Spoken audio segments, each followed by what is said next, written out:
प्रधानमंत्री नरेंद्र मोदी ने देश को संबोधित किया और कहा कि अब गरीबों के खाते में नवंबर तक 5 किलो अनाज दिए जाएंगे।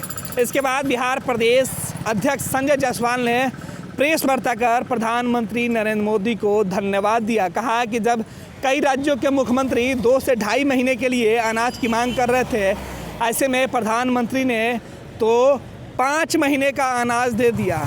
इसके लिए बिहार की तरफ से बहुत बहुत धन्यवाद। लेकिन वहीं कहा गया कि विपक्ष के जो सवाल है उस पर यह है कि प्रधानमंत्री बिहार में चुनाव को देखते हुए इस तरीके के घोषणाएं कर रहे हैं। बिहार में कभी छठ पूजा का नाम ले रहे हैं तो कभी गरीबों की बात कर रहे हैं। ऐसे में विपक्ष सवाल उठा रहा, जिस पे प्रदेश अध्यक्ष संजय जायसवाल ने कहा कि विपक्ष के लोगों की जो सोच है वो छोटी सोच है। छोटी मानसिकता के होने के कारण उन्हें केवल बिहार ही दिखाई दे रहा है। हालांकि संजय जायसवाल ने कहा कि इन तमाम योजनाओं का लाभ कन्याकुमारी से लेकर कश्मीर तक मिलने जा रहा है। ऐसे में बिहार का ही कोई मुद्दा नहीं बनता।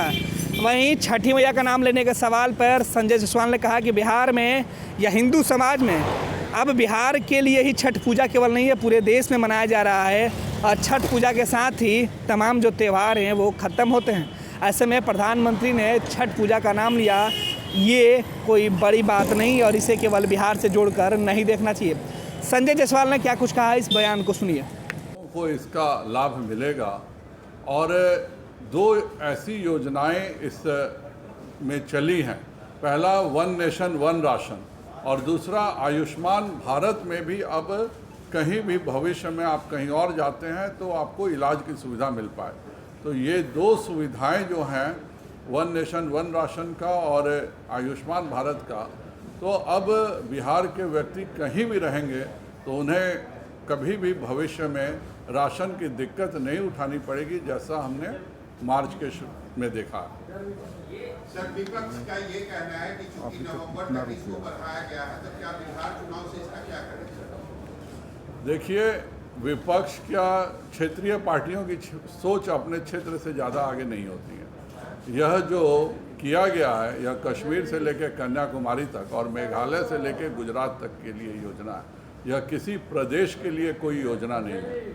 चूँकि यह ऐसा समय है जब एक तरफ बुआई के बाद किसानों को भी कोई ऐसा रोजगार का भी नहीं रहता है ये अगले 3 महीने, और लगातार इस समय कोई ना कोई हमारे महत्वपूर्ण त्यौहार रहते हैं।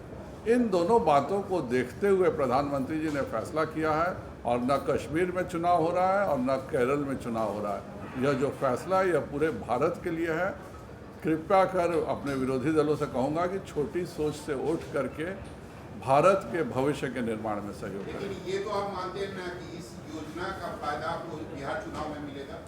इस योजना का फायदा भारत के 80 करोड़ गरीबों को मिलेगा और इसके लिए पुनः 1.5 लाख करोड़ रुपए जो माननीय प्रधानमंत्री जी ने दिया है, उसके लिए मैं एक बिहार वासी के रूप में, एक भारत के नागरिक के रूप में उनका आभारी हूँ।